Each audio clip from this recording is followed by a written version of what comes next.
प्यारी सी स्माइल मुझे देगा और उसके बाद में हम आगे बढ़ेंगे। सो एक बहुत ही बेहतरीन सी प्यारी सी हसमुख स्माइल आपके चेहरे पर मुझे दिखनी चाहिए, only then will be going ahead, after that only we are going to go ahead. तो एक प्यारी सी स्माइल का प्रयोजन किया जाए।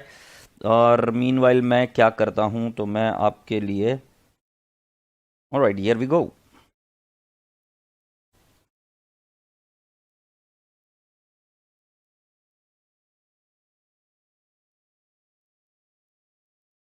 तो सुनिए बेटा जी, उस दिन मैंने आपको जो समझाई थी वो चीज समझाई थी सब्सक्रिप्शन अकाउंट। आशा करता हूं कि आपको अभी सब्सक्रिप्शन, अरे वाह वाह वाह क्या है।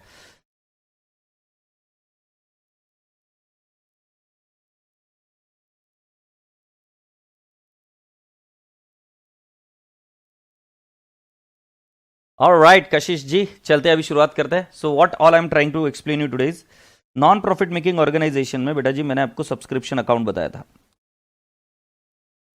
Subscription account. ओके, तो मैं आप सभी बच्चों से पूछना चाहता हूं कि सब्सक्रिप्शन अकाउंट का वर्किंग किस तरीके से होता है। सो पहले यहां पर टू सब्सक्रिप्शन रिसीवेबल होता है, can I not call it as opening balance. और ये आएगा बाय सब्सक्रिप्शन रिसीवेबल, ये क्लोजिंग बैलेंस।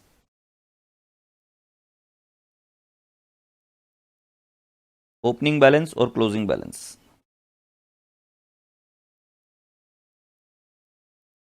इधर आएगा by subscription received in advance,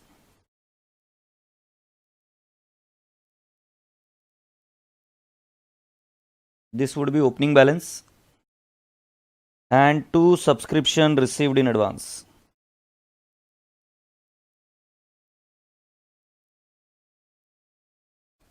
closing balance.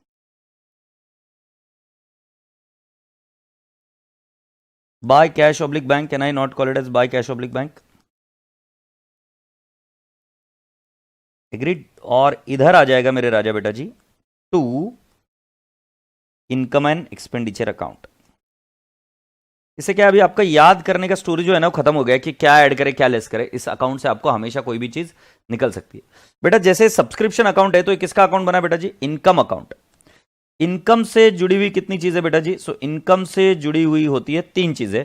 पहला होता है subscription receivable, that is income receivable, और एक इनकम रिसीव्ड इन एडवांस। वैसे ही बेटा जी मैं आपको बताता हूं कि एक्सपेंस अकाउंट भी बनता है। एक्सपेंस अकाउंट कैसे बनता है जरा ध्यान से सुनिए, ये एक्सपेंसेस अकाउंट है। इस एक्सपेंसेस अकाउंट में इससे जुड़े हुए दो चीजें, एक होता है प्रीपेड एक्सपेंस और एक होता है आउटस्टैंडिंग एक्सपेंस। यस और नो। अब मुझे बताओ प्रीपेड एक्सपेंस को कौन सा बैलेंस होता है, आपको आशा होगी, और आउटस्टैंडिंग एक्सपेंस को कौन सा बैलेंस होगा। प्रीपेड एक्सपेंस का ओपनिंग बैलेंस होगा, प्रीपेड एक्सपेंस का क्लोजिंग बैलेंस होगा, आउटस्टैंडिंग एक्सपेंस का ओपनिंग बैलेंस होगा, आउटस्टैंडिंग एक्सपेंस का क्लोजिंग बैलेंस होगा। और एक्सपेंस पेड की एंट्री अगर आप कर पाते हो तो जाहिर सी बात है फिर इसके बाद में आपका एक्सपेंस अकाउंट भी क्लोज हो जाएगा।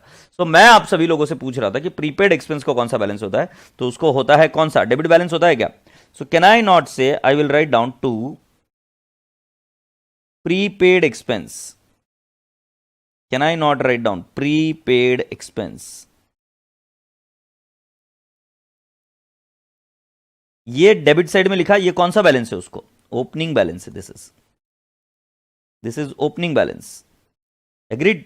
और प्रीपेड एक्सपेंस क्लोजिंग बैलेंस कौन सा साइड में आएगा, क्रेडिट साइड में आएगा। Agreed. So can I not write down bye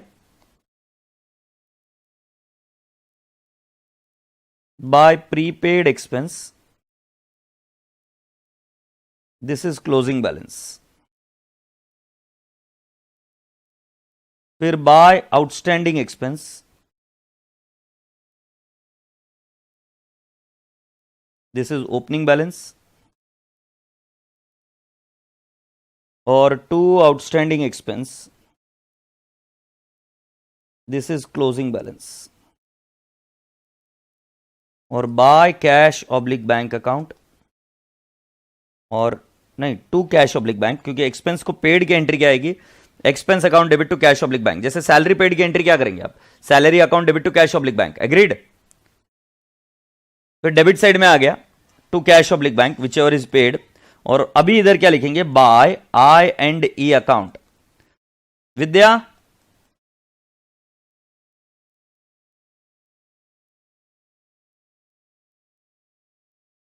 मेरा दूसरा लैपटॉप कहां है?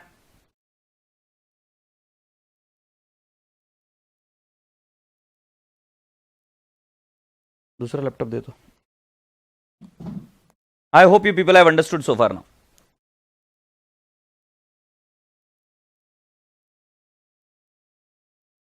एक्सपेंसेस अकाउंट आपने बना लिया।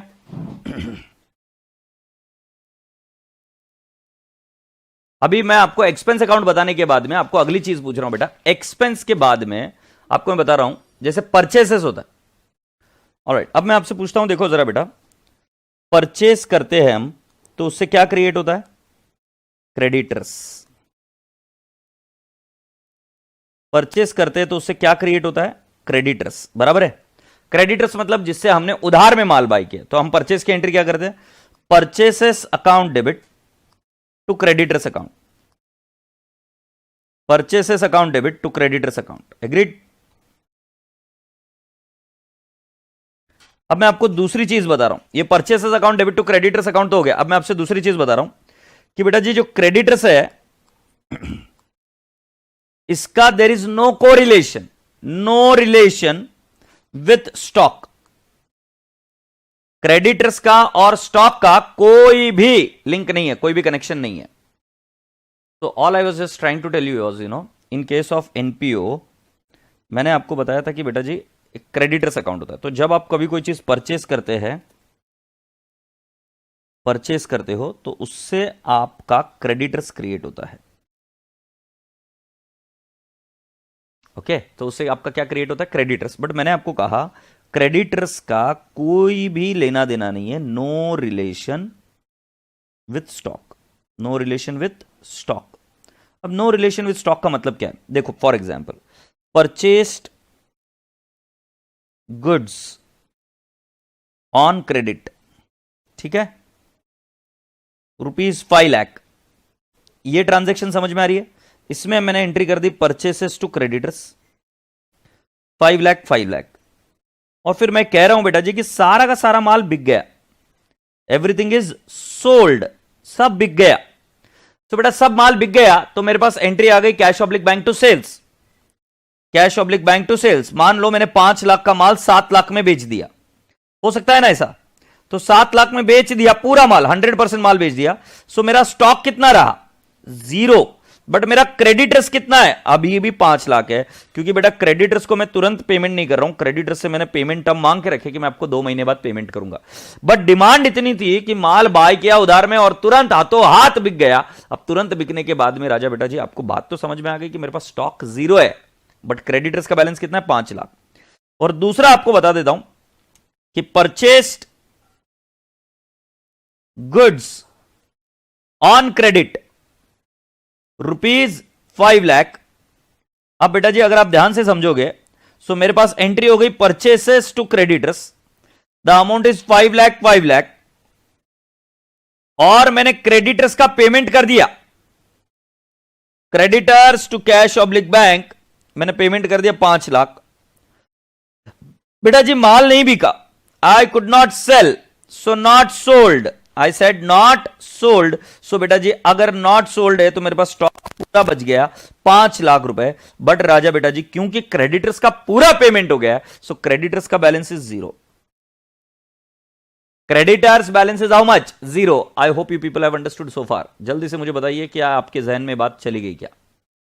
सो creditors and stock are not related. Stock कितना है और क्रेडिटर्स कितना है तो उसमें कोई ताल्लुकात है क्या? नहीं, उसके अंदर कोई भी ताल्लुकात नहीं है। Both are not related item to each other, agreed? So now let's go on and let me explain you how do you create a creditors account. So ये देखो क्रेडिटर्स अकाउंट बना रहा हूं आपके सामने। सो क्रेडिटर्स अकाउंट मतलब ये credit balance होता है। इसके क्रेडिट में हम लिखेंगे by balance brought down, by balance brought down, ये क्रेडिटर्स का ओपनिंग क्रेडिट बैलेंस, और क्रेडिटर्स का क्लोजिंग बैलेंस आएगा to balance carried down over year. Credit side में आ जाएगा बाय परचेसेस, कि परचेसेस की एंट्री क्या? Purchases to creditors. फिर अगर परचेस रिटर्न हुआ तो कौन से साइड में? डेबिट साइड में। कॉमन सेंस की बात है बेटा जी, टू परचेस रिटर्न, और इधर आ जाएगा to discount received. Discount received, appreciate this, और उसके बाद में आ जाएगा 2 cash oblique bank account, and this will tally. So all I'm just trying to tell you is कि we have got opening balance, we have got closing balance, we have got purchases, we have got purchase return, and then we have got discount received, और फिर उसके बाद में payment किया तो cash oblique bank account. और आप अगर देख पा रहे हो इधर, सो आपको एक चीज समझ में आ गई बेटा जी कि क्रेडिटर्स अकाउंट में स्टॉक का कोई भी रोल नहीं है, राइट. क्रेडिटर्स अकाउंट से आप परचेसेस लिखते हो, परचेस रिटर्न लिखते हो, डिस्काउंट रिसीव्ड होगा, कैश ऑब्लिक बैंक का जो पेमेंट हुआ होगा वो आता है क्रेडिटर्स अकाउंट. तो आशा करता हूं कि आपको ये चीज समझ में आ गई. मैंने आपको ये समझाया इधर कि क्रेडिटर्स और स्टॉक के बीच में कोई भी लेना देना नहीं है. क्रेडिटर्स अलग आइटम है और स्टॉक अलग आइटम है. एग्रीड. अब इसके बाद में नेक्स्ट आइटम बताता हूं आपको. मैंने सिखाया था सीओजीएस क्या होता है फाइनल अकाउंट में.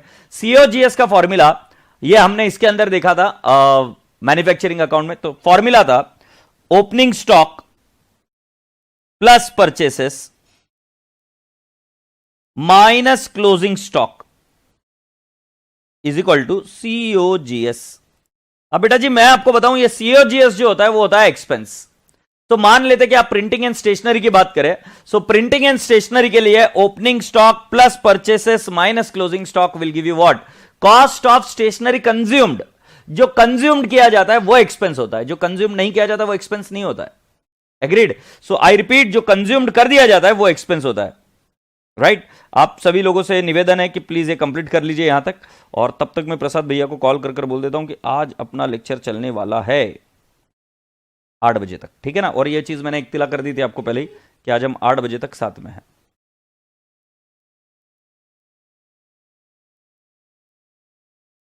हाँ हाँ प्रसाद भाई, आज मेरा लेक्चर 8 बजे तक है, फाउंडेशन फास्ट ट्रैक, है ना. yes.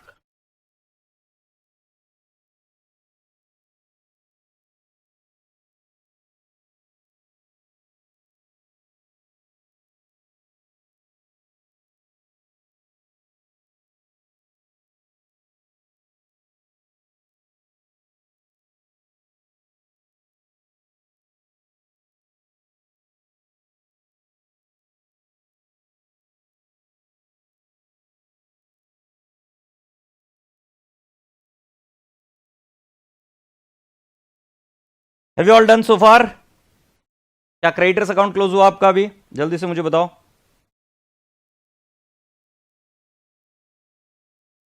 Alright, so now let's go on. और एक क्वेश्चन को हम दोबारा करते हैं. दोबारा मतलब एक क्वेश्चन को हमको करना बाकी है. यह है क्वेश्चन नंबर 2. तो please come down to the question number 2. Okay.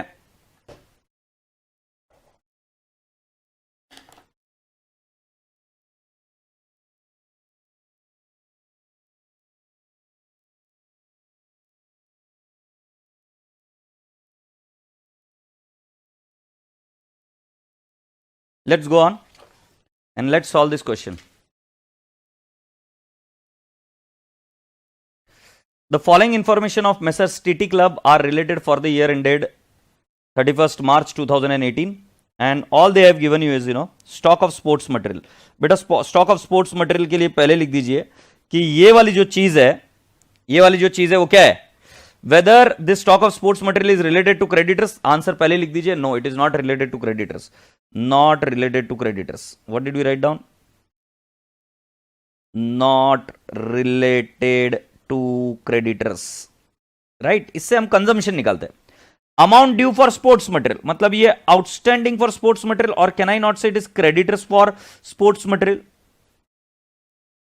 ये क्रेडिटर्स है. अमाउंट्स ड्यू मतलब ये अमाउंट पेमेंट करना बाकी है, creditors for sports material. Then you have got subscription due. This is nothing but subscription receivable. And subscription received in advance, this is nothing but, my dear friend, subscription received in advance. Now what is the question they are asking you? Subscription received during the year, इसके entry आएगी बेटा जी cash oblique bank to subscription. Cash oblique bank to subscription. Payment for sports material during the year. What they are actually saying is कि जो creditors है हमारे sports material के, क्योंकि आपके पास ओपनिंग बैलेंस भी है और क्लोजिंग बैलेंस भी है. सो स्पोर्ट्स मटेरियल के लिए जो पेमेंट हुआ है उसकी एंट्री आएगी creditors for sports material. Sports material. to cash oblique bank account, you are required to calculate the amount of subscription and sports material that will appear in the income and expenditure account for the year ended 31st March 18 and also show how this item will appear in the balance sheet as on 31st March 18. So पहला मुझे आपसे काम करना है कि हमें subscription account बनाना है, right? पहला काम क्या करेंगे? सब्सक्रिप्शन अकाउंट बनाएंगे. सब्सक्रिप्शन अकाउंट मैंने आपको होमवर्क भी दिया था, राइट? आशा करता हूं कि आप करके आए हो. So any which ways let me do the subscription account for you first. So I will से subscription account. Subscription account. So when I do subscription account, I will write down to subscription receivable. To subscription receivable, I will write down how much? Subscription receivable, I will write down 11,250. And by subscription receivable,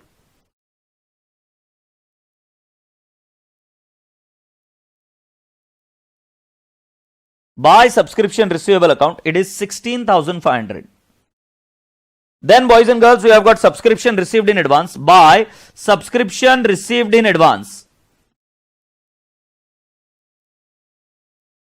by subscription received in advance, can I not say it is 9,000?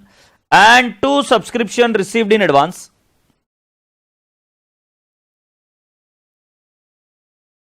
I shall say it is 5250. Then boys and girls, subscription received कितना है? By cash oblique bank account, it will become 3,75,000. So बेटा आप मुझे बताओ कि कितना जाएगा IND account में. So the balancing figure will go to the IND account. Please solve it and let me know how much it is. 11,250 plus 5250 minus 9,000 minus 3,75,000 minus 16,500. तो कितना आ जाएगा? To IND account, to income and expenditure account, it will turn out to 3,84,000. 3,84,000. Do you all appreciate this? So to IND account आपका आ जाएगा 3,84,000. This is the balancing figure.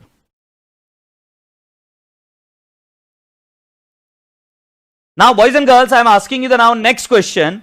Please tell me कि इसमें से कौन सा आइटम कहां जाएगा? ये जाएगा opening balance sheet asset side, subscription receivable opening balance sheet asset side. And where will this item go? Opening balance sheet liability side. ये आइटम कहां जाएगा? Closing balance sheet liability side. और ये आइटम कहां जाएगा? Subscription receivable closing balance sheet asset side, right? Where will this item go? Income and expenditure जो लिखा IND credit side. And where will this item go? R&P debit side. Yes और no? Please let me know if you have understood this part.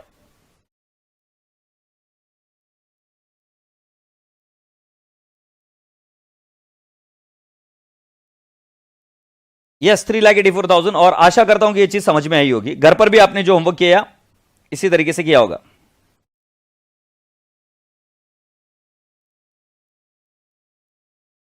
Priyal Jain साहब वो कर देंगे अपन, not a big deal, will do it.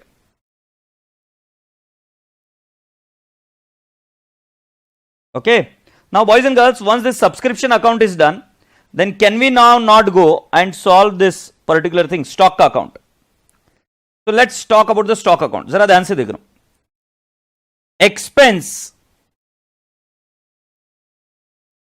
expenses of what? Sports material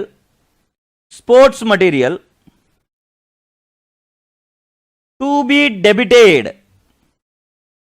debited to income and expenditure account, right? Expenses of sports material to be debited to income and expenditure account. जब कभी भी आपको opening और closing stock दिया जाए, सो आप लिखेंगे opening stock of sports material, opening stock of sports material, add purchases minus closing stock will be equal to what? Sports material consumed.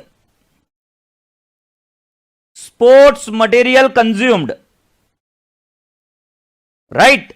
Or sports material consumed will go to where? IND account. Sports material consumed is your expense. Agreed? कभी भी ध्यान में रखना, किसी भी चीज को purchase कर लो, अगर वो बच जाए तो वो एक्सपेंस थोड़ी ना है, राइट? तो वो एक्सपेंस नहीं होता। एक्सपेंस क्या होता है कि जो चीज कंज्यूम हो जाए उसको हम एक्सपेंस बोलते हैं। तो अगर मैं opening stock of sports material लिखूं, so opening stock of sports material कितना है आपका? Can I not call it as 75,000 plus purchases, I will write down X, I don't know, minus closing, नहीं परचेसेस भी मुझे पता नहीं है, sorry, so I'll write down, I don't know what is the purchases, and I'll write down my closing stock is how much. Closing stock is 97,500. No, 1,12,500. 1,12,500. तो this is what my closing stock. अब बेटा मुझे क्या करना है, purchases निकालना है। सो मैं नेक्स्ट वर्किंग नोट करता हूं इधर, creditors for sports material.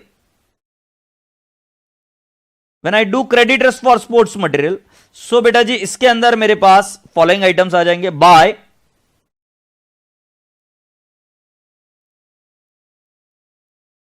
I will write down amount due. Actually आपको इसको अमाउंट ड्यू की जगह पे ऐसा लिखना चाहिए, by opening balance credit side में I will write down 67,500 to closing balance. Creditors का अकाउंट सिखाया तो था 97,500। फिर बेटा जी पेमेंट कितना किया है, पेमेंट लास्ट में मिला, payment for sports material during the year 2,25,000। So मैंने इसकी एंट्री कराई थी creditors to cash oblique bank. So can I not say to cash oblique bank account and how much it will be, 2,25,000. Now boys and girls, I will write down by purchases. This will become my balancing figure. Can you people please let me know what is my this balancing figure, and it will be how much? I will say 2,25,000 plus 97,500 minus 67,500. So it will turn out to how much? 2,55,000. Now when I say I have got purchases 2,55,000, ये मैंने purchases लिखा 2,55,000. So I will get, ये purchases यहां से आया बेटा, ध्यान में रखना कंज्यूम्ड और क्रेडिटर्स का कोई संबंध नहीं है। ध्यान रहे क्रेडिटर्स से आप निकालेंगे परचेसेस को डालेंगे कंज्यूम्ड में, और ओपनिंग और क्लोजिंग स्टॉक भी वहीं पे यूज होता है, और वहां पे आपको स्पोर्ट्स मटेरियल कंज्यूम पता चलेगा। So 75,000 plus 2,55,000 minus 1,12,500 is equal to how much, 2,17,500, 2,17,500।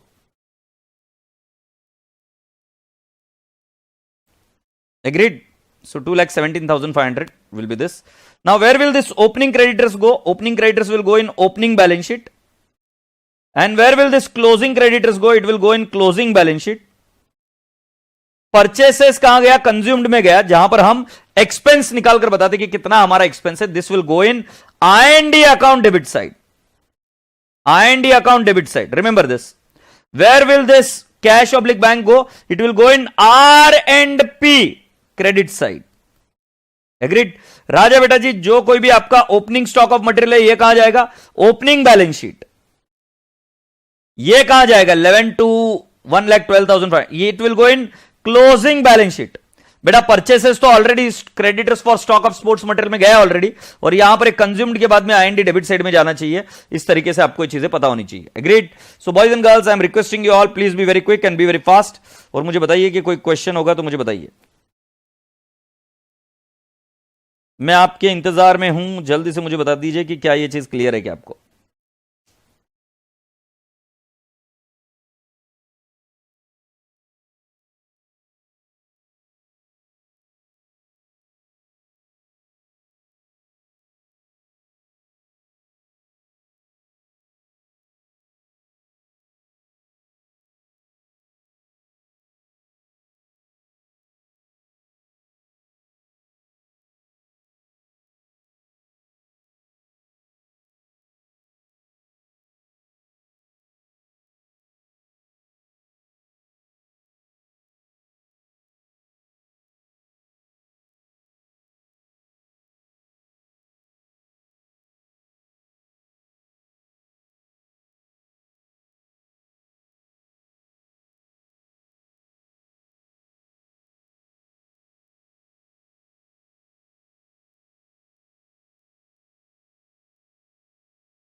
Right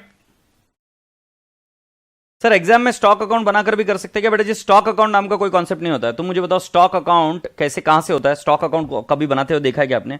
Dimple, stock account नहीं होता। स्टॉक अकाउंट एक्चुअली अब मैं बताऊं, कॉस्टिंग में जब आप जाते हो ना तो स्टॉक मेंटेन्ड होता है, राइट और वहां से आपको पता चलता है कि क्लोजिंग स्टॉक कितना है। स्टॉक अकाउंट मेंटेन नहीं होता, it is a part of the costing, it is not a part of accounts बेटा, as far as stock is concern.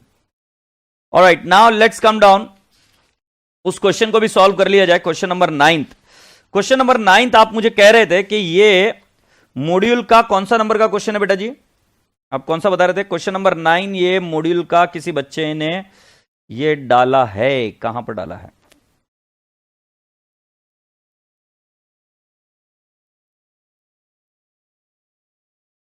वो मॉड्यूल का फाइनल अकाउंट्स के प्रैक्टिकल क्वेश्चन नंबर 4 है।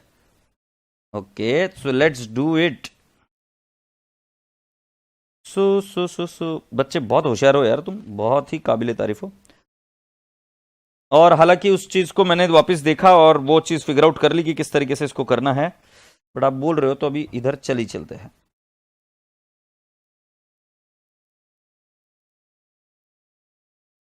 तो जितना मैंने सही से पढ़ा सॉरी, तो उसके अंदर आप बता रहे फाइनल अकाउंट का क्वेश्चन नंबर 4 है।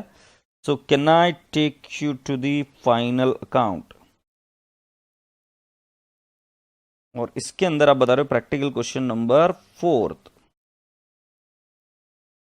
इलस्ट्रेशन 3 है। Zoom zoom zoom zoom zoom zoom zoom zoom zoom zoom zoom zoom zoom.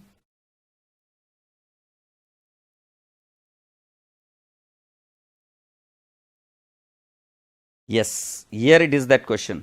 ठीक है, so I am reading this question for you all, और फिर हम एग्जाम क्वेश्चंस भी देख लेंगे। So let's do it. Mister Kotriwal, Mr. Kotriwal is engaged in the business of selling magazines. Several of his customers pay money in advance for subscribing his magazines. Information related to 31st March 20 has been given below.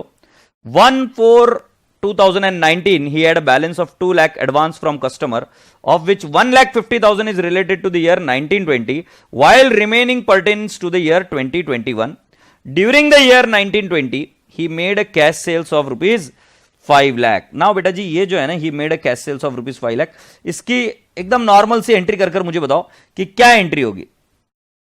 What would be the normal C entry इसका? So can I not say इसकी normal C entry होगी cash oblique bank to sales account, and it is how much? 5 lakh 5 lakh. I hope you people have understood so far.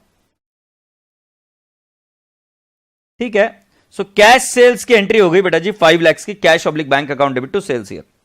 Now उन्होंने ये पूछा है, you are required to compute total income for the year 1920, total money received during the year if the closing balance in advance from customer account is 1,70,000। So let me explain you two primary entries first. Let me explain you two primary entries first. पहली entry, cash oblique bank to sale of magazines, ये बात बिल्कुल सही है। एक entry तो ये होगी cash oblique bank to sales. जो करंट ईयर में जो मैगजीन खरीद के ले जाता है, जो हमारे स्टोर पर आता है मैगजीन खरीद के लेके चला जाता है, तो हम एंट्री क्या बोलते हैं बेटा जी? कि हमें कैश मिली और हम बोलेंगे वो सेल्स हो गया। So cash oblique bank to sales account, this is the simple entry which we are saying. Second entry के बारे में मैं आपको गौर से बताता हूं कि बेटा जी, जब हमें एडवांस में मिलता है तो can I not say cash oblique bank to advance received against magazine, या एडवांस सब्सक्रिप्शन बोल दो for magazine, advance subscription for magazine, subscription for magazine. Agreed? अब जेटा मैं जो बात कर रहा हूं जरा ध्यान से सुनना। मान लो मुझे लास्ट ईयर एडवांस मिला 2,50,000। एक इमेजिन करो कि मुझे लास्ट ईयर एडवांस मिला 2,50,000, बरोबर है? बट ये एडवांस मिला तो कभी ना कभी की तो इनकम होगी ना। सो मैं इसको बता रहा हूं कि ये मेरी इनकम है नेक्स्ट ईयर की, जिसमें से 2 लाख रुपीज इनकम है नेक्स्ट ईयर की। So can I not say advance subscription for magazine? मैं इसको बता दूंगा एडवांस सब्सक्रिप्शन फॉर मैगजीन कितना? Let's take an example 2 lakh. 2 can I not say sale, या करंट ईयर का सेल्स माना जाएगा, राइट? करंट ईयर का सेल्स माना जाएगा 2 लाख, क्योंकि करंट ईयर की इनकम है। मिला था 250, बट इसमें से 2 लाख की इनकम हम मान रहे करंट ईयर की। I hope you people have understood so far. So यदि मैं आपको बताऊं कि मेरे दो अकाउंट बनाऊं, मैं इधर पहले एक सेल्स अकाउंट बना दूं और इधर लिख दूं bye cash oblique bank account. पहली बात तो एकदम तय है कि bye cash oblique bank account जो मैं लिख रहा हूं, ये तो मुझे पैसा मिला इस बार 5 लाख 5 लाख। मुझे नहीं लगता इसमें किसी भी बच्चे को, रसगुल्ले को कोई डाउट होगा। ये 5 लाख के लिए तो वो बिंदास्त होकर चिंता रहित ये मुझे बोलेगा कि हां सर बिल्कुल सही है। और उनका 2 लाख का बैलेंस था advance from customer. So can I not say I will create an account called as advance from customer. Advance from customer नाम सुनते ही पता चल जाता है कि लाइबिलिटी है। किसी व्यक्ति से भी यदि आप एडवांस लेते हो, राइट, तो वो लाइबिलिटी बन जाता है, बिकॉज आपको उसके लिए सेवाएं देना बाकी है। सो कैन आई नॉट से ये आ जाएगा bye balance brought down 2 lakh rupees. Okay, फिर इनका क्या बोलना पड़ रहा है, क्या मसला क्या चल रहा है? इनका ये बोलना चल रहा है कि ये जो 2 लाख है, एग्रीड, उसमें से 1,50,000 is related for the year 1920, मतलब वो करंट ईयर से रिलेटेड है। So can I not say I will transfer this to sales. Current year की इनकम 1,50,000। सो यहां पर हम लिख देंगे by advance from customer, advance from customer 1,50,000। तो बेटा जी 5 लाख तो हमको मिले कैश ऑब्लिक बैंक में, और एडवांस फ्रॉम कस्टमर 1,50,000 ये हमारी करंट ईयर की इनकम है, पिछले साल ही मिल गई थी। सब्सक्रिप्शन एडवांस फ्रॉम कस्टमर में पड़ा हुआ है, सो हमने वहां से ट्रांसफर कर दिया बेटा जी कितना, 1,50,000। जब हम आगे सोचते तो आगे क्या लिखा है, पढ़ते। तो ये 2 लाइनें तो कंप्लीट हुई, आगे क्या लिखा है? Total income for 1920, total money receive during the year if closing balance in advance from customer account is 1,70,000। वापिस बेटा जी क्लोजिंग एडवांस का बैलेंस है, टू बैलेंस कैरिड डाउन 1,70,000 बता रहे। अब बेटा जी पहली लाइन को दोबारा पढ़िए, मैं आपको समझा देता हूं। पहली लाइन को क्या बोला? Mr. Kotriwal is engaged in the business of selling magazines. Several of his customers pay money in advance. बहुत सारे कस्टमर उनके एडवांस में पैसा भरते हैं। तो बेटा जी पिछले साल जिन लोगों ने भरा था वो अमाउंट थी कितनी जी? 2 लाख। और इस बार जितने लोगों ने भरा है, क्लोजिंग बैलेंस है 1,70,000 है। तो जाहिर सी बात है ओपनिंग बैलेंस 2 लाख है, 1,70,000 क्लोजिंग बैलेंस है, और 150 हमने इस साल की इनकम मान ली, सेल्स में ट्रांसफर कर दिया। तो बेटा जी ये कितना रहेगा? By can I not say cash oblique bank, इस बार भी हमको कुछ मिला होगा अमाउंट। तो मैं कहूंगा 2 लाख माइनस 1,50,000 माइनस 1,70,000। सो इस बार कैश कितनी मिली है? 1,20,000। उनके 2 प्रश्न थे हमसे, एक कितनी कैश रिसीव्ड है, तो आंसर फाइनल इधर देख लीजिए। मैं लिख रहा हूं cash received is, so can I not write down sales 5 lakh का कैश तो इस बार मिला है, और हम लिखेंगे एडवांस सब्सक्रिप्शन या एडवांस फ्रॉम कस्टमर, ये हमारी अमाउंट होनी चाहिए एडवांस फ्रॉम कस्टमर 1,20,000 चेक कर लीजिए, और यह अमाउंट हमारी हो जानी चाहिए 6,20,000। ये तो हो गई कैश रिसीव्ड की बात। अब तुम पूछोगे कि कितना हमारी इनकम है, सो बेटा जी मैं इधर लिख दूंगा 2 ट्रेडिंग अकाउंट या 2 P&L अकाउंट। सो बेटा जी मेरी ट्रेडिंग अकाउंट में इनकम हो जाएगी 6,50,000। सो अगर आप मुझे पूछते हो कि मेरी इनकम कितनी है, so I will write down income है मेरी राजा बेटा जी 6,50,000 which will go to the trading account. I hope you people have understood so far. Let me explain you again. देखो बेटा जी पहली वाली सेल वाली एंट्री तो एकदम सिंपल है, झंपिया एंट्री थी, एकदम इजी। फिर एडवांस का ओपनिंग बैलेंस है 2 लाख और क्लोजिंग बैलेंस है 1,70,000, और साथ ही साथ आपको बता दूं कि आपको कैश मिली है 1,20,000। ये हमने कैसे फिगर आउट किया? क्योंकि बेटा जी करंट ईयर में ये जो एडवांस है 2 लाख, उसमें से 150 विल बिकम माय सेल्स। सो बेटा जी ये यहां पर हमने सेल्स को ट्रांसफर किया, और इधर आ गया कि एडवांस मिला था पिछले साल, बट ये इस साल का सेल है तो हमने सेल में ट्रांसफर कर दिया। तो हमारी ट्रेडिंग अकाउंट की इनकम हो गई 6,50,000, और कैश ऑब्लिक बैंक 120 हमको मिल गया। सो अब पूछ रहे कि टोटल कैश कितनी मिली इस बार, तो एडवांस के रूप में मुझे मिला 120, और साथ ही साथ सेल्स के रूप में मुझे मिला है 5 lakh. So total I have received 6,20,000। And boys and girls and boys, my income is 6,50,000 which I have got it from my what I can say sales account.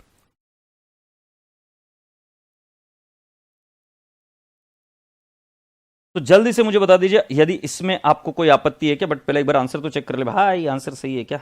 ये कौन सा है? Question number 4।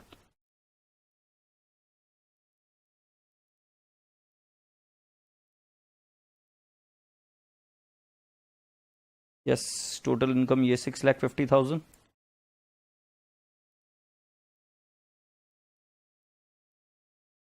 ये इनकम 6,50,000 है, और so total money received is 6,20,000। हमने भी यही बताया था क्या? Yes, that's it. Please check करके मुझे बता दीजिए क्या चीज समझ में आ गई क्या आपको?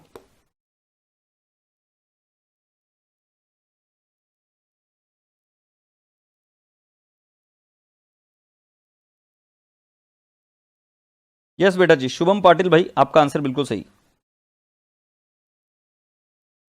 ये बच्चे बोल रहे हैं कि सर ये 150 का वापिस से एक बार बता दो। बेटा कॉमन सेंस की बात लगाओ, राइट? तुम्हारी शादी होने वाली है in the month of May, तुम्हारी शादी होने वाली in the month of May. तुमने ये डिसाइड किया कि तुम घोड़ी पर बैठोगे। अब लड़कियां होगी तो मुझे नहीं पता किस पर बैठेंगी, बट समझ मान लो लड़के घोड़ी पर बैठेंगे। तुम्हारी शादी होने वाली मे में, प्लीज फील करो नलायक को, थोड़े से बड़े बन जाओ।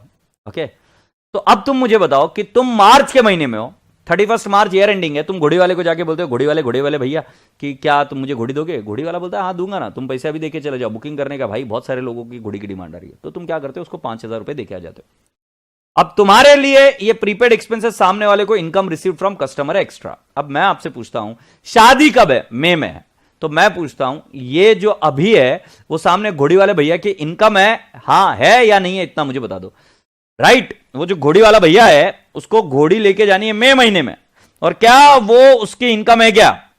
रसगुल्ले खुश मत हो, इसका आंसर देगा, उसके बेसिस पर पता चलेगा घोड़ी पर बैठेगा या किसके ऊपर, क्या बोलते, गधे पर। जल्दी से मुझे बता, घोड़ी पर बैठोगे या गधे पर बैठोगे, ये इस पर निर्भर करता है। इसका आंसर बताओगे। घोड़ी वाले की इनकम ये कौन से ईयर की होगी? नेक्स्ट ईयर के कि करंट ईयर की? अभी मार्च चल रहा है।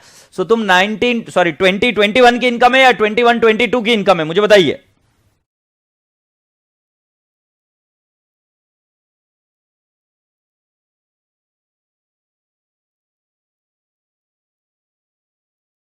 मानव माहेश्वरी में क्या बोलता हूं तेरे को समझ में नहीं आता क्या? तू अपनी धुन में रहता है ना हमेशा। चल रहे तू भाई तू। So this is the income of the next year. So this is the income of the next year. What? 21-22 की इनकम है। क्यों? क्योंकि बेटा अगर घोड़ी उसके बीच में मर गई तो उसको पैसा रिफंड करना पड़ेगा, right? So this is not the income of current year, it is not the income of March 2021, it is the income of 1 April 2021 to 31 March 2022। तो जाहिर सी बात है ये एडवांस है। अभी वो वाला अगर अकाउंटिंग करता है तो वो क्या बोलेगा, भाई जी मुझे एडवांस मिला है, सो वो मिलेगा बाय कैश ऑब्लिक बैंक या बाय बैलेंस ब्रॉट डाउन। ये एडवांस की एंट्री है, एडवांस रिसीव फ्रॉम कस्टमर, 5,000 रुपए मिले। अब बेटा ये इनकम को ट्रांसफर तो होगा ना उस साल के, सो टू इनकम अकाउंट 5,000, और ये इधर आ गया, क्या बोलेंगे हम, इनकम के मतलब सेल्स अकाउंट के क्रेडिट साइड में बाय एडवांस आ गया। अब बेटा जी जैसे तुम्हारी शादी है वैसे अगले साल किसी और की शादी होगी, किसी और की शादी होगी तो वो एडवांस देके जाएगा ना। और वो घोड़ी वाला बोल रहा है कि मेरा क्लोजिंग एडवांस है, मेरा क्लोजिंग एडवांस है 70,000 रुपए। बहुत सारे लोगों ने घोड़िया मांगी है भाई, लाइक 70,000 रुपए। तो ये आदमी झूठ बोल रहा है क्या? नहीं भाई, उसको एडवांस मिला होगा ना। तुम्हारा जो एडवांस था वो तो ट्रीट हो गई उसकी इनकम, बट अभी वो बोल रहे हैं कि एडवांस में अभी भी क्लोजिंग बैलेंस है, तो क्या मिला होगा उसको? कैश मिली होगी ना, क्योंकि जब तुम तुम्हारी घोड़ी बुक करने गए थे तो तुम उसको एडवांस देके आए थे कि नहीं आएगे? यस और नो? राइट। सो बेटा जी इसमें लॉजिक एकदम सिंपल था कि बेटा जी जो एडवांस मिला है वो एडवांस करंट ईयर की इनकम मानी जाएगी। क्यों मानी जाएगी? क्योंकि उन्होंने क्लियरली बोला है, वहां पर क्या लिखा है देखो, क्वेश्चन में क्या लिखा है।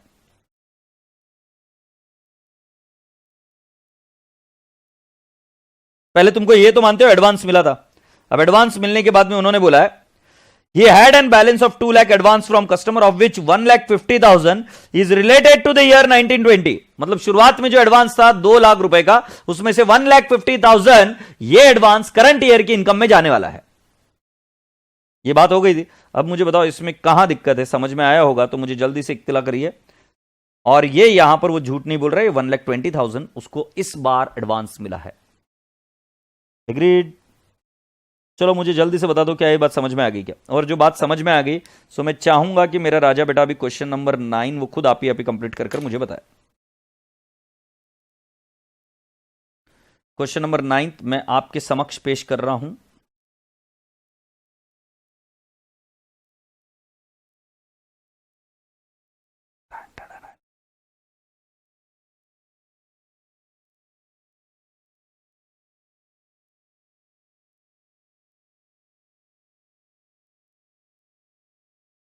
चलिए, आपको ये वाला क्वेश्चन नंबर 9 अभी सॉल्व करना है मेरे सामने। Be very quick, be very fast.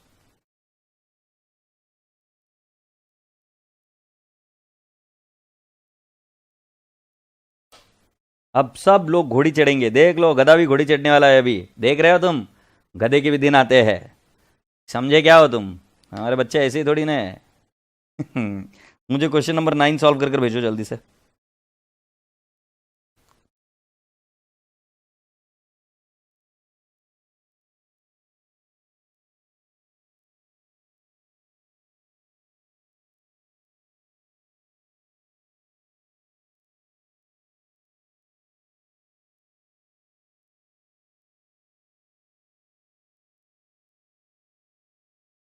तो मैं चाहूंगा कि क्वेश्चन नंबर 9 आप मेरे लिए कंप्लीट कर मुझे बताएं, फिर हम आगे बढ़ेंगे।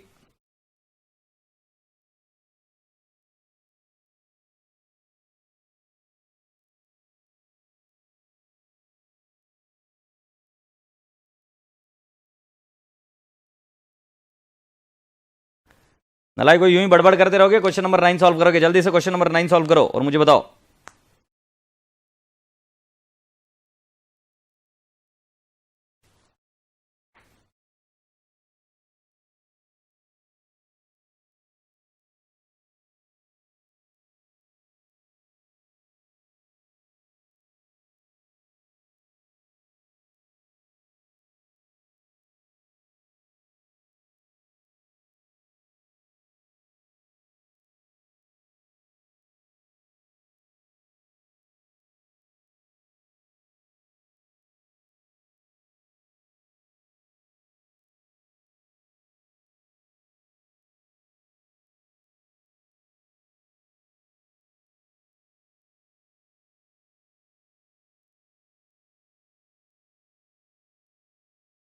क्वेश्चन नंबर 9 मैं सॉल्व करने के लिए ले रहा हूं।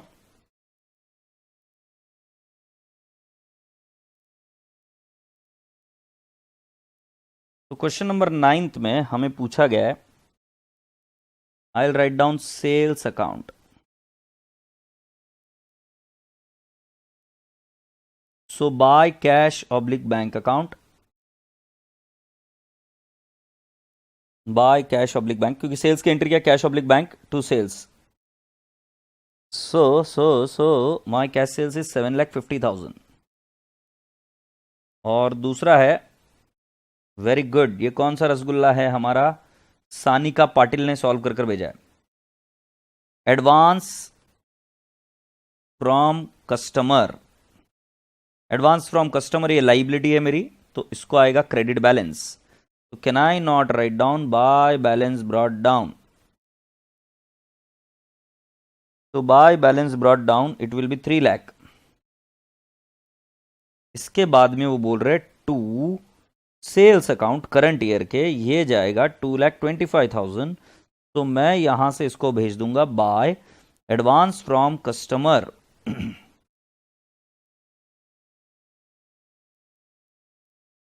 Advance from customer 2,25,000।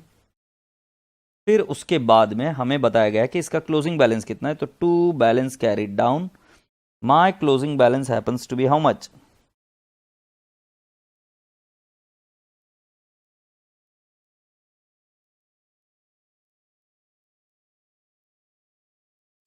$2,55,000 का मेरा क्लोजिंग बैलेंस है।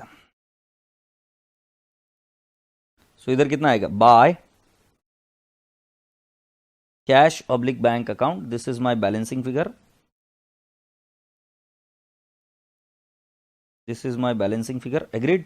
So can I not say 3 lakh minus 2,25,000 minus 2,55,000? So it will turn out to 1,80,000। और ये चला जाएगा इधर से to trading account, this is my income, और I will say it is 7,50,000 plus 2,25,000 and it will turn out to 9,75,000। Agreed?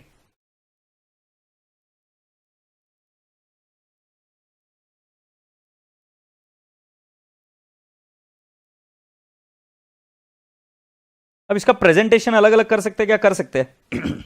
जैसे आप बोलोगे कैश रिसीव्ड कितना, ये डायरेक्टली नहीं दिख रहा है, तो कैश रिसीव्ड में आपको फिगर बताना पड़ेगा 7,50,000 रिसीव्ड है और 1,80,000 रिसीव्ड है. So can I not say cash received is equal to, I will write down cash sales 7,50,000 plus advance from customer, advance from customer 1,80,000. So total कितना आ जाएगा? 7,50,000 plus 9,30,000. This is cash received.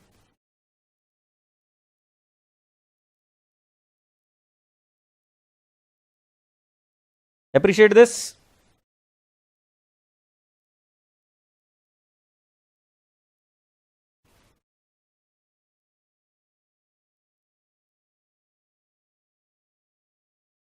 Okay, अब मैं आशा करता हूं और अपेक्षा करता हूं कि अब आप सभी बच्चों को यह चीज तो समझ में आ गई है कि किस तरीके से हम सब्सक्रिप्शन अकाउंट कैलकुलेट करते हैं, किस तरीके से हम एक्सपेंस अकाउंट को भी कैलकुलेट करते हैं, राइट? तो एक बार अपनी कैनवस पर एक बार विजुअलाइज करिए आंखें बंद कर. जब मैं सब्सक्रिप्शन अकाउंट के बारे में बात कर रहा हूं तो मैं ऐसे बोलूंगा, subscription received in advance, opening balance credit side, closing balance debit side, right? Subscription receivable, opening balance debit side, closing subscription receivable credit side. Cash oblique bank to subscription मतलब जो कैश मिला है वो क्रेडिट साइड में subscription के, और to IND account आएगा debit side में. उसी तरीके से अगर एक्सपेंस की बात करूं तो उससे दो रिलेटेड आइटम होते हैं, एक आउटस्टैंडिंग एक्सपेंस और एक प्रीपेड एक्सपेंस. आउटस्टैंडिंग एक्सपेंस जाएगा राइट एक्सपेंस के क्रेडिट साइड में ओपनिंग बैलेंस, और क्लोजिंग में जाएगा डेबिट साइड में जाएगा to outstanding subscription, sorry outstanding expenses closing balance. फिर राजा बेटा जी आपके प्रीपेड एक्सपेंस हो गए, उसको डेबिट बैलेंस होता है, ओपनिंग बैलेंस डेबिट साइड में जाएगा, क्लोजिंग बैलेंस क्रेडिट साइड में जाएगा, और उसके बाद में जब आप इसको टैली करने के लिए लेंगे, जैसे एक्सपेंस पेड की एंट्री है, expense to cash oblique bank, expense के डेबिट साइड में टू कैश ऑब्लिक बैंक, और बाय आ जाएगा IND. ये आपको चीज समझ में. फिर मैंने आपको बताया कि स्टॉक और क्रेडिटर्स का कोई लेना देना नहीं है. स्टॉक का फॉर्मूला आएगा, उससे हम कंज्यूम निकालते हैं, और वो एक्सपेंस है opening plus purchase minus closing, you will get consumed. आशा करता हूं कि ये बात समझ में आ गई. जब यहां तक सारी बातें समझ में आई गई है तो अब हम बढ़ते हैं अगले लॉजिक की तरफ, और वो लॉजिक क्या है मैं आपको समझाता हूं. Let's go on. तो we are now there on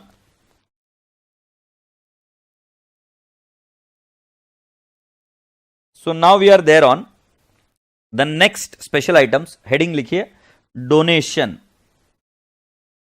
बेटा अब हम स्पेशल पॉइंट्स डिस्कस कर रहे हैं डोनेशन, क्योंकि फाइनल अकाउंट और एनपीओ में क्या फर्क है, right? We need to understand. So donation. So बेटा जी अगर तुम कोई चैरिटेबल संस्थान को देखेंगे तो उसको मिलती है डोनेशन. अभी जैसे हमारी महाशिवरात्रि होकर गई, और महाशिवरात्रि में मैं शंभो भगवान के मंदिर में गया, और शंभो भगवान के मंदिर में गया तो वहां पर मैंने कुछ डोनेशन दी, राइट? अब ये डोनेशन शंभो भगवान की इनकम है, तो शंभो भगवान इसकी एंट्री क्या करता है? Cash oblique bank account debit to donation.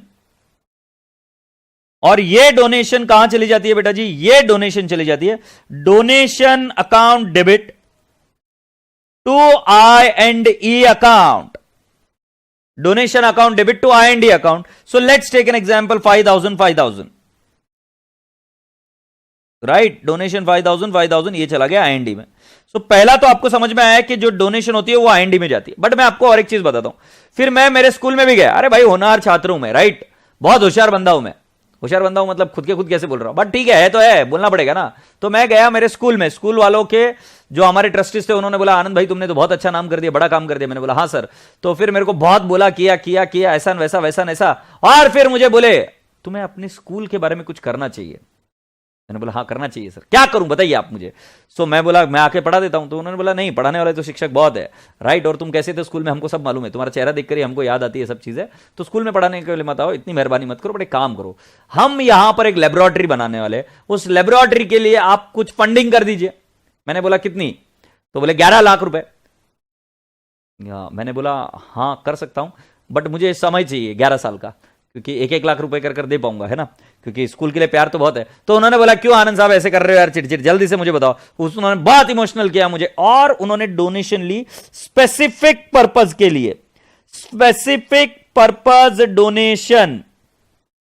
तो जब स्पेसिफिक पर्पज डोनेशन ली जाती है, सो 11 लाख में लेबोरेटरी तो एकदम से नहीं बन सकती, बट वो पैसा कलेक्ट कर ले लेबोरेटरी के लिए, सो उस केस में entry cash oblique bank to donation नहीं हो सकती। उस केस में एंट्री होती है cash oblique bank to laboratory fund, lab fund. तुम पूछोगे ऐसी एंट्री क्यों होती है? बेटा जी सिंपल सी बात है, ये उस संस्थान के लिए, ये उस ऑर्गेनाइजेशन के लिए क्या है, एक लाइबिलिटी है, क्योंकि उनको ये सारा पैसा खर्च करना पड़ेगा लेबोरेटरी बनाने के लिए। एग्रीड? तो जब गवर्नमेंट पैसा देती है कि ये पैसा गरीबों में जाना चाहिए, तो पैसा गरीबों में ही जाना चाहिए, आप खुद बांट नहीं ले सकते। स्पेसिफिक पर्पज डोनेशन होती है वो। जैसे हम नाम बोल सकते हैं प्राइज फंड, जैसे हम कहते हैं ऑस्कर के पुरस्कार दिए जाते हैं, राइट? तो ऑस्कर के पुरस्कार कैसे दिए जाते हैं? तो बेटा जी किसी व्यक्ति ने एक फंड बनाकर दे दिया था, ऑस्कर फंड, और उसके बाद में उस फंड में से पैसा दिया जा रहा है। तो समझने की कोशिश करो बेटा जी, जब cash oblique bank to laboratory fund account होता है, सो ये जो लेबोरेटरी फंड है, ये जाता है बैलेंस शीट लाइबिलिटी साइड में, इसको डायरेक्टली इनकम नहीं माना जाता। एग्रीड? फिर उसके बाद में क्या होगा कि ये इसी तरीके से फंड वहां पर पड़ा रहेगा। वैसे और एक तरीके के लिए हम यूज कर सकते हैं प्राइज फंड। जैसे फॉर एग्जांपल मैंने पैसा दिया टू प्राइज फंड। अब ये प्राइज फंड कहां जाएगा? प्राइज फंड अकाउंट कहां जाएगा? ये जाएगा बैलेंस शीट लाइबिलिटी साइड में।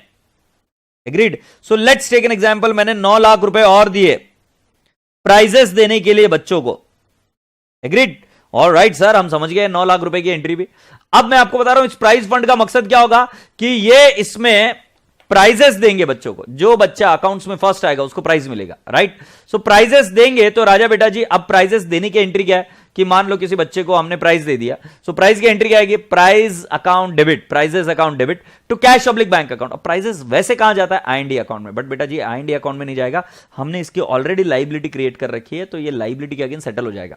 आप विजुअलाइज करो ना, एक लाइबिलिटी है मेरे पास कि भाई 9 लाख रुपए की लाइबिलिटी है। अब जैसे जैसे बच्चे, और ये लाइबिलिटी फिक्स नहीं है, कौन सा बच्चा कैसे कैसे जीतेगा पैसे आगे, उसके हिसाब से हमें पैसे देते जाना पड़ेगा। सो बेटा जी जब हम पे करेंगे तो उस केस में एंट्री आएगी प्राइजेस अकाउंट डेबिट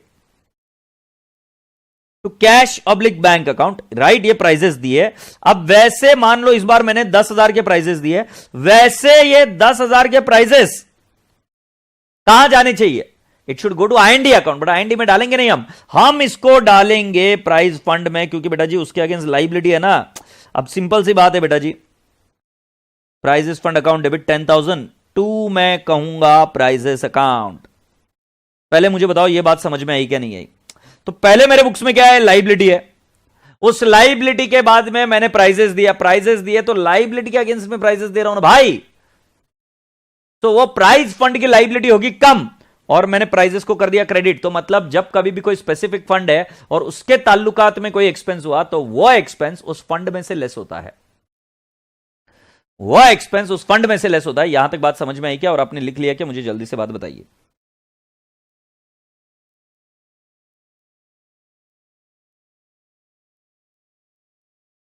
जब मैं आगे बढ़ूं तो मैं आपको और एक चीज बताता हूं। जो प्राइज फंड मिला है मुझे 11 लाख रुपए, 9 लाख रुपए सॉरी, ये 9 लाख रुपए पैसे मुझे सेफ रखने पड़ते। सेफ क्यों रखने पड़ेंगे? क्योंकि बेटा जी कभी भी कोई भी खर्चा आ जाए तो हम खर्चा कर देंगे, फिर आगे प्राइजेस देना होंगे तो पैसे कहां से लाएंगे? तो पैसे का मैनेजमेंट भी कोई एक चीज है ना भाई। मैंने 9 लाख रुपए दिए, अब उनको 9 लाख रुपए तो इमीडिएटली नहीं लग रहे, हर साल लगेंगे। सो बेटा जी वो क्या करते हैं? उस पैसे को इन्वेस्ट करके रख देते, उस पैसे को इन्वेस्ट करके रख देते एफडी में। So can I not say prize fund investment, prize fund investment to cash oblique bank account. उन्होंने पूरा पैसा इन्वेस्ट कर दिया 9 लाख रुपए। तो बेटा जी पहले क्या हुआ? आपको मिला प्राइजेस फंड, सो आपने एंट्री कर दी cash oblique bank to prize fund. फिर मैंने आपको बताया इसके बाद में ये एंट्री भी तो हो सकती है, उस पैसे को सेफ रखने के लिए उन्होंने प्राइज फंड इन्वेस्टमेंट कर दिया टू कैश ऑब्लिक बैंक। फिर मैं आपसे पूछने लगा बेटा जी इस इन्वेस्टमेंट को, चुपचाप बैठेगा क्या ये investment? Investment will always generate what? Income. Investment कभी चुप नहीं बैठता, investment will start generating income. So जब investment will start generating income तो एंट्री क्या होगी? Cash oblique bank account debit to interest on prize fund investment. उस पर क्या मिलने लग गया बेटा जी? इंटरेस्ट मिलने लग गया। लेट्स टेक एन एग्जांपल, 19,000 ऐसे अज्यूम किया मैंने, 19,000 का इंटरेस्ट मिला। अब बेटा जी 19,000 का इंटरेस्ट मिला, तो बेटा जी अब इंटरेस्ट एक नॉमिनल अकाउंट है, ये कहां पे जाता है बेटा जी? बेसिकली ये जाना चाहिए आईएनडी अकाउंट, बट ये आईएनडी अकाउंट में नहीं जाएगा, ये एक्चुअली उस फंड में ही जाएगा, क्योंकि बेटा जी ये फंड को बढ़ा रहा है। तो interest on prize fund investment to prize fund account 19,000। मैंने जो समझाने की कोशिश की उसको एक और बार समझाता हूं और फिर आपको क्लियर होती है कि देखिए, सो मान लेते हैं कि गंगा को क्लीन करना है, गंगा को क्लीन करना है। अब गंगा को जब क्लीन करना है, सो गवर्नमेंट ने पैसा दिया, एक मिनिस्ट्री बनाकर सेंट्रल गवर्नमेंट ने गंगा क्लीनिंग के लिए पैसा दिया, मान लेते हैं 5 करोड़ रुपए। अब इसकी एंट्री, जो मिनिस्ट्री है, सेपरेट मिनिस्ट्री, उनका सेपरेट अकाउंट होता है, ये उसकी एंट्री क्या करेंगे? Cash oblique bank to Ganga fund. अब बेटा 5 करोड़ एक दिन में खर्चा हो जाएगा क्या? नहीं। तो ये पैसा वो रखेंगे उनके बैंक अकाउंट में। अब बैंक अकाउंट में रखेंगे या इन्वेस्टमेंट करके रखेंगे, राइट? सो उसके ऊपर क्या मिलेगा आपको? इंटरेस्ट। सो इंटरेस्ट की एंट्री क्या होगी? पहले इसको इन्वेस्ट करके रख देंगे, ऐसा हम लिख के रख देते हैं। तो मैं ऐसा बोलता हूं कि इस पैसे को सेफ रखने के लिए उसने इन पैसों को इन्वेस्ट कर दिया। तो can I not say investment to cash oblique bank account, 5 crore रुपए का इन्वेस्टमेंट कर दिया, क्योंकि अभी तुरंत पैसे लग ही नहीं रहे, पहले काम होगा फिर पैसा लगेगा। सो कॉमन सेंस की बात है, इसके ऊपर मिलेगा इंटरेस्ट। सो एंट्री होगी cash oblique bank to interest. Let's take an example, 50 lakh 50 lakh. अब बेटा जी मैं आपसे पूछता हूं, ये इंटरेस्ट कहां जाएगा? ये फंड में जाएगा मेरे भाई, राइट? ये 5 करोड़ का जो फंड है, अब ये बन जाएगा 5 crore 50 lakh. So can I not say interest account debit to Ganga fund, और ये जाएगा 5.5 CR, सॉरी 5.5 नहीं, 50 लाख चला जाएगा इधर, 50 लाख इधर चला गया। अब खर्चा हुआ बेटा, खर्चा हुआ तो आप एंट्री क्या करेंगे? Expense account debit to cash oblique bank, और ये एक्सपेंस कहां हिट करेगा? गंगा फंड को। एग्रीड? सो क्लीनिंग एक्सपेंस हमने किया, cleaning expense to cash oblique bank. Let's take an example, 3 CR 3 CR। अब ये क्लीनिंग आईएनडी में नहीं जाएगा मेरे भाई, इसका फंड है, तो ये जाएगा fund to cleaning, 3 CR 3 CR। आशा करता हूं कि आप सभी बच्चों को ये चीज समझ में आई, और अगर समझ में आई तो पहले ये लिख लीजिए, और मीनवाइल आप मुझे आपके क्वेरीज भी भेजिए ताकि मैं इनको संभाल सकूं। तो मैंने 2 तरीके से एंट्री बताई। एक, जब आपको कैपिटल फंड मिलता है, सो कैपिटल फंड डायरेक्टली आप ये एंट्री कर देते हो, और बाकी की एंट्रीज इस तरीके से होती है। एग्रीड? सो कोई क्वेरी होगी तो मुझे पूछ लो, I am ready to answer it. Rashi Jain, तुमने बराबर बोला कि सर इन्वेस्टमेंट 8,90,000 की होनी चाहिए, बट बेटा जी मैं सिर्फ आपको एग्जाम्पल दे रहा था। निशिर अरोरा ने बिल्कुल सही जवाब बताया, मैं एक एग्जाम्पल दे रहा हूं कि अलग अलग एंट्रीज कैसे होगी। तुम अमाउंट पर फोकस मत करो, और प्लीज ये देखते रहो कि cash oblique bank to prize fund, ये बैलेंस शीट लाइबिलिटी साइड में जाता है फंड। फिर उसके बाद में मैंने बोला प्राइजेस दिए, सो कभी भी P&L अकाउंट में या आईएनडी अकाउंट में नहीं जाएंगे, वो क्या होंगे? फंड में से लेस, जो आप फंड बनाते हो उसी फंड में से उसको करते हो लेस। फिर मैंने बताया भाई जी कि जब आप प्राइजेस देते हो तो prizes to cash oblique bank, फिर फंड टू प्राइजेस, और फिर बेटा जी अगर इन्वेस्टमेंट किया तो क्या होगा? Prize fund investment to cash oblique bank, और उस पर मिलता है इंटरेस्ट, तो आप एंट्री क्या करते हो? Cash oblique bank account debit to interest, और ये इंटरेस्ट क्या हो जाता है बेटा जी? Again it goes interest into the fund account. Agreed? इस तरीके से मैंने बताया। तो आपका लिख कर हो गया होगा तो मुझे बता दीजिए, फिर हम आगे बढ़ेंगे।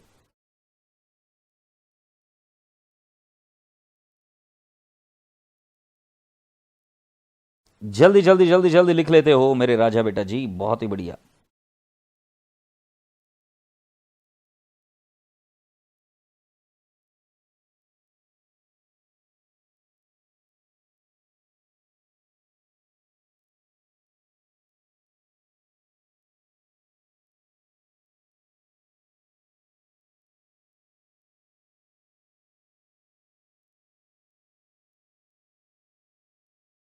Right. Have you all done?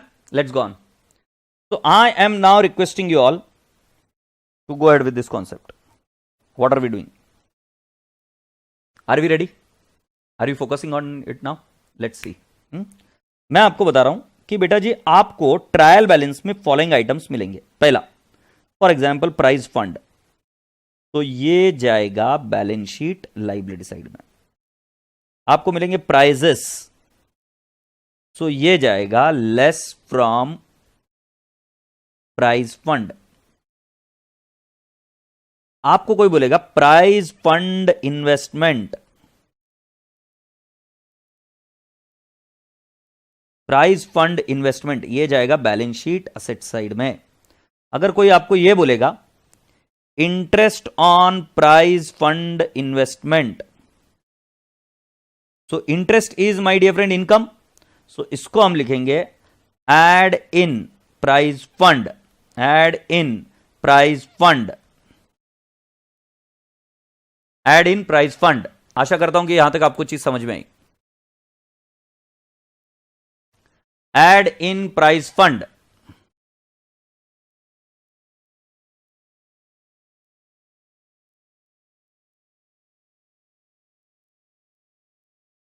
Prize fund दिखा तो it will go to the balance sheet liability side, prizes दिखा तो less from prize fund. Exam point of view से ये सबसे इंपॉर्टेंट है। प्राइजेस दिखा तो क्या करेंगे, लेस फ्रॉम प्राइज फंड, और फिर क्या बेटा जी, प्राइज फंड इन्वेस्टमेंट, ये क्या करेंगे बैलेंस शीट असेट साइड, और interest on prize fund investment add in prize fund, add in prize fund.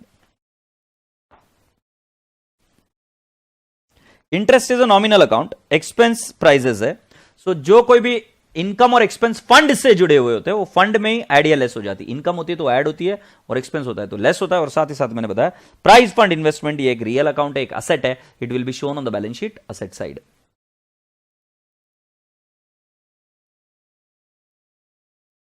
I hope you people have understood so far. So now let's write down the next item, which is called as entrance fees.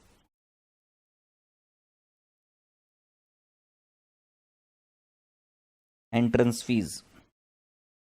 So बेटा जी दो type की fees होती है, एक होती है membership fees और एक होती है entrance fees. Membership fees generally एक पीरियड के लिए होती है, राइट। सो फॉर एग्जांपल 1/4/2020 से लेकर 31 March 21, these are membership fees. Membership fees उसी साल में चला जाता है, मेंबरशिप फीस। एंट्रेंस फीस कैसे होता है कि फॉर एग्जांपल आप किसी क्लब में एंट्री कर रहे हो तो आपको यहां पर भरना पड़ता है एंट्रेंस फीस। ये एंट्रेंस फीस के अलावा आपको मेंबरशिप फीस भी भरनी पड़ती है, बट ये एंट्रेंस फीस उस क्लब के डेवलपमेंट वगैरह वगैरह के लिए और कुछ उनके फ्यूचर प्लान्स होंगे उसके लिए। सो ये जो एंट्रेंस फीस है ये उसकी पूरी मेंबरशिप तक चलती है। तो एंट्रेंस फीस ये किसी एक साल की इनकम नहीं मानी जाती, एंट्रेंस फीस किसी एक साल की इनकम नहीं मानी जाती। Entrance fees can be treated as an income of right 15 years 20 years whatever. So बेटा जी क्या मैं आपको बता सकता हूं, एंट्रेंस फीस एक बार भरने के बाद में मान लो उसको एंट्रेंस फीस के बेसिस पर मिल रहा है 10 ईयर्स की एंट्रेंस, साथ ही साथ उसको हर साल क्या भरना है, मेंबरशिप फीस तो भरना ही है। क्लब महिंद्रा में जब तुम ज्वाइन होते हो, मुझे नहीं पता तुम ज्वाइन हुए हो या तुमने सुना है नहीं सुना है, तो क्लब महिंद्रा में जब तुम ज्वाइन होते हो तो तुमको एक चीज भरनी पड़ती है, उसको हम कहते हैं एंट्रेंस फीस। शुरुआत में एक पैसा बताया जाता है, इतनी एक रकम दीजिए, और हर साल आपको उसके मेंटेनेंस के पैसे देने पड़ते हैं। सो बेटा जी मैं आपको जो समझाने की कोशिश कर रहा हूं, एक होता है मेंबरशिप फीस जिसको हम सब्सक्रिप्शन बोलते हैं, ये डायरेक्टली जाता है आईएनडी, बट जो एंट्रेंस फीस होती है किसी एक साल के इनकम ना होने की वजह से ये धीरे धीरे आईएनडी में जाएगी, डिपेंडिंग अपॉन कि मैनेजमेंट ने क्या प्लान कर एंट्रेंस फीस ली है, राइट। अभी एंट्रेंस फीस लेते वक्त उनका प्लान होगा ना कि भाई एंट्रेंस फीस कितनी हम हर साल के लिए यूज करेंगे। तो अगर मान लेते हैं कि एंट्रेंस फीस के बारे में मैं आपको सिंपल बता देता हूं, रीड दी एंट्रेंस फीस। मान लेते हैं, मैं आपको एक एग्जांपल देता हूं, cash oblique bank to entrance fees, यह आपको अमाउंट मिली 5 लाख रुपए, ये मिल गई। अब आप क्वेश्चन को पढ़िए, आपका दिमाग मत लगाइए क्योंकि इसमें दिमाग लगा ही नहीं सकते, यह कॉन्ट्रैक्ट है कि भाई क्या कॉन्ट्रैक्ट के बेसिस पर हम कैसे यूज करने वाले इस पैसे को। तो इस कॉन्ट्रैक्ट में ऐसा लिखा हुआ था कि ये पैसे यूज करने वाले हम इन 2 ईयर्स। 2 ईयर्स मतलब आधा पैसा अभी ट्रांसफर कर देंगे हम आईएनडी को और आधा पैसा ट्रांसफर करेंगे अगले साल। सो जाहिर सी बात है बेटा जी एंट्रेंस फीस, एक काम करता हूं मैं पूरा आधा पैसा नहीं मान के चलता हूं, मैं बोलता हूं कि 2 लाख रुपए हम ट्रांसफर कर देंगे आईएनडी को इस साल टू आईएनडी। सो अभी भी एंट्रेंस फीस में पैसा कितना दिख रहा है आपको, दिख रहा है अभी भी 3 लाख रुपए बैलेंस दिख रहा है। तो अब जरा ध्यान से देखिए, आईएनडी अकाउंट में आप लिखोगे बाय एंट्रेंस फीस और ये आ जाएगा 2 लाख, और साथ ही साथ आप एक और फिगर लिखेंगे बैलेंस शीट में, और बैलेंस शीट के आप लायबिलिटी साइड में लिखोगे entrance fees and it will be 3 lakh. आशा करता हूं, अपेक्षा करता हूं कि आप सभी बच्चों को ये बात समझ में आई होगी बहुत अच्छी तरीके से। तो एंट्रेंस फीस के बारे में मैंने जो आपको विस्तार से समझाया, उस केस में मैंने ऐसे समझाया, entrance fees is treated as what, income, sorry entrance fees is received, और फिर उसको कितना ट्रांसफर करना है ये डिपेंड करता है बाय द मैनेजमेंट। तो मैनेजमेंट ने बोला कि भाई इस बार हम इसको इनकम मानेंगे to the extent of 2 lakh, so IND में ट्रांसफर हो गया 2 लाख, और बेटा जी बचा हुआ जो अमाउंट है वो दिखेगा बैलेंस शीट लायबिलिटी साइड, वो अगले साल ट्रांसफर होगा। Agreed?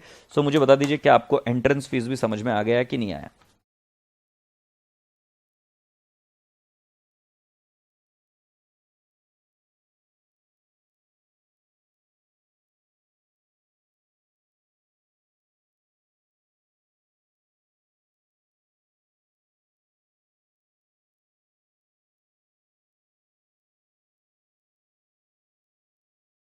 Right, your grasping is doing great job right now, बहुत अच्छा काम कर रहे हो आप, बहुत ही बेहतरीन काम कर रहे हो।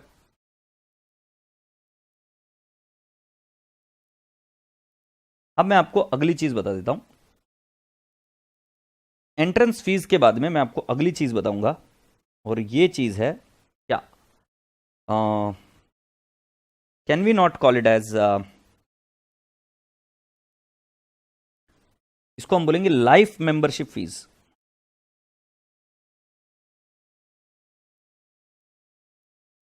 Life membership fees, okay. तो लाइफ मेंबरशिप फीस का मतलब क्या है मैं तुम्हें बताता हूं कि बेटा जी आप वहां पर ये पैसे देने के बाद में आप आजीवन उसके मेंबर बन जाते हो, आप उसके क्या बन जाते हो, आजीवन मेंबर। तो बेटा जी इस केस में ये किसी एक साल की इनकम नहीं है, एक साल की इनकम होगी तो ये जाएगा आईएनडी में, तो इसकी एंट्री क्या होगी,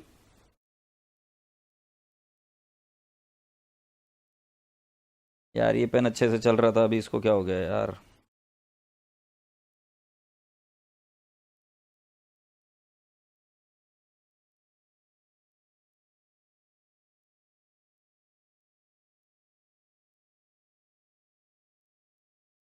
मुझे यही एक चीज पसंद नहीं आती यार कि लिखते लिखते क्यों बंद हो जाते पेन।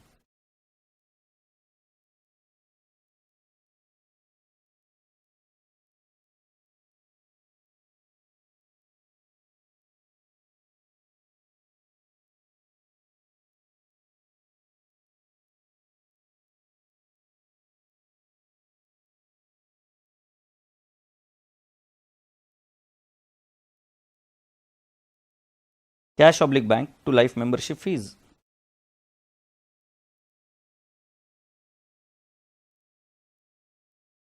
ये मैंने क्या किया, cash oblique bank to life membership fees entry की।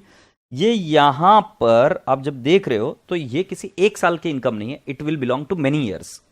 तो बेटा जी ये फिगर कहां पर जाएगा, it will go to the balance sheet liability side life membership fees. अब अगर मान लो मैनेजमेंट या ट्रस्टीज ये बोलते हैं कि इसमें से एक एक साल जैसे जैसे बीतेगा हम इसको इनकम में ट्रांसफर करते रहेंगे, तो क्या करोगे, life membership fees to IND account, छोटा छोटा जैसे डेप्रिसिएशन हम पीएनएल अकाउंट में ट्रांसफर करते हैं, वैसे इस बार इनकम धीरे धीरे ट्रांसफर करेंगे over the life of the life of, और जैसे हम लाइफ अज्यूम कर चलते हैं उस लाइफ पर हम धीरे धीरे इसको कहां पे ट्रांसफर करेंगे, इनकम अकाउंट में। आशा करता हूं कि आपको ये चीज भी समझ में आई, राइट। अब बेटा जी इसके अंदर सिर्फ इतना ध्यान में रखना कि life membership fees will go to balance sheet liability side, and from there in you can transfer it to the what, balance sheet, sorry you can transfer it to the PNL account. Agreed? You can transfer it to what, IND account, PNL account. Life membership fees, तो पहली entry cash oblique bank to life membership fees, और balance sheet का life membership fees इधर दिख गया, ठीक है। अब नेक्स्ट आइटम है जिसका नाम है लीगसी। नेक्स्ट आइटम है जिसका नाम है legacy. You will be asking me what is legacy. तो लीगसी क्या होता है, जैसे तुम बड़े होने के बाद में बहुत पैसा कमा लोगे, और क्या करोगे उस पैसे का, एग्रीड?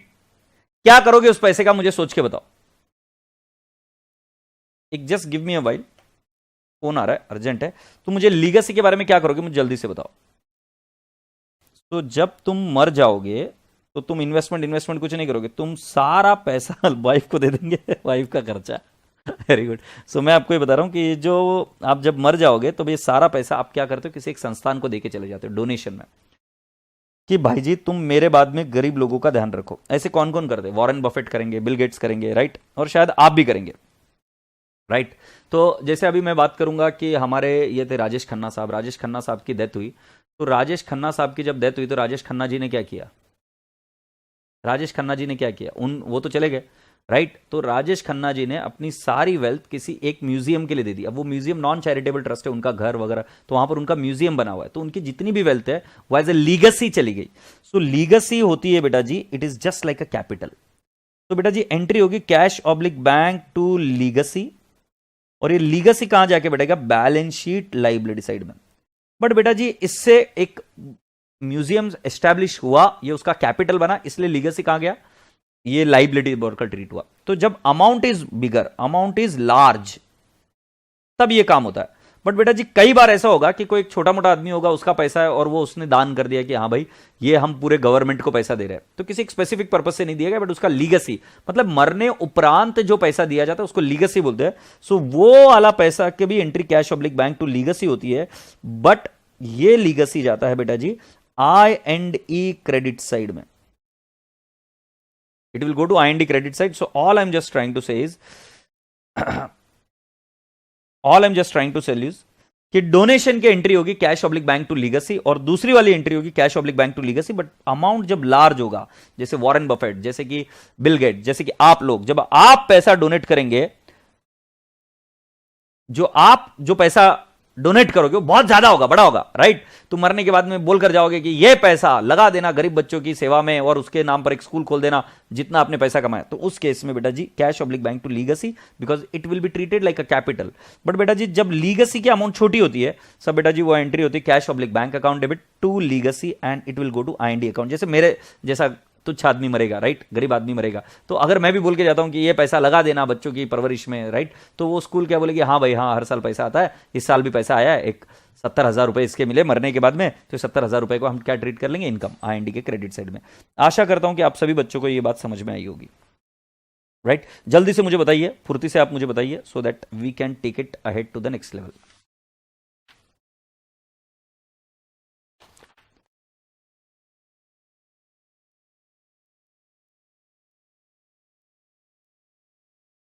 क्या ये बात समझ में आ गई क्या? अब आज का होमवर्क भी आपको दे देता हूं, बहुत काबिले तारीफ होमवर्क है, और अगर ये होमवर्क नहीं करके आए और आप डायरेक्टली आ गए, तो भाई जी तुम्हारी चीज के लिए तुम जिम्मेदार होंगे, मैं जिम्मेदार नहीं रहूंगा। तो मेरी बात सुन जरा ध्यान से। आपको एनपीओ के अंदर जो मैंने चीज दी है, उसके अंदर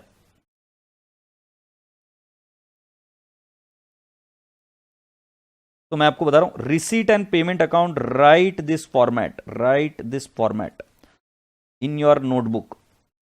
ये जरूरी है और इसको याद कर लेना, याद कर लेना, याद कर लेना, याद कर लेना, ठीक है।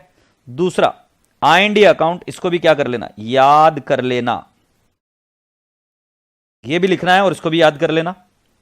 Statement of affairs, balance sheet, याद कर लेना और इसको भी लिख लेना, ठीक है, याद कर लेना और लिख लेना, बहुत जरूरी है। और दूसरा डोनेशन, स्पेशल पर्पस डोनेशन, इसके बारे में मैंने आपको एग्जांपल दिया था, स्पेशल पर्पस डोनेशन, राइट। ये इधर देखिए, प्राइज फंड, जैसे मैंने आपको समझाया था, प्राइज फंड ये समझाया था, ये पढ़ना है तो पढ़ लेना। जनरल डोनेशन, इसकी एंट्री बताई थी cash oblique bank to donation, और डोनेशन जाता है I&E के क्रेडिट साइड में। लीगेसी अभी मैंने थोड़ी देर पहले बताई थी, डिजीज्ड पर्सन से जो पैसा मिलता है, तो जब अमाउंट छोटी होती है तो वो कैपिटल में जाता है, जब अमाउंट छोटी होती है तो I&E में जाता है, बट जब अमाउंट बड़ी होती है so it can be treated as a liability side on the balance sheet.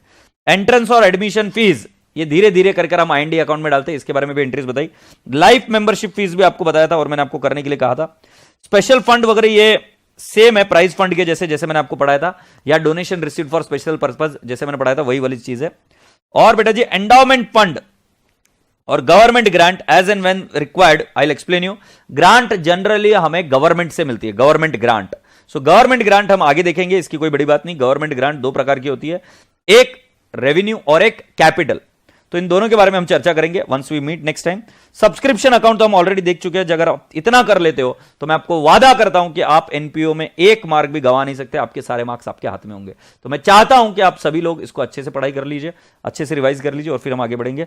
Alright, so God bless you all, take care, खुदा हाफिज, lots of love, God bless you all, bye bye.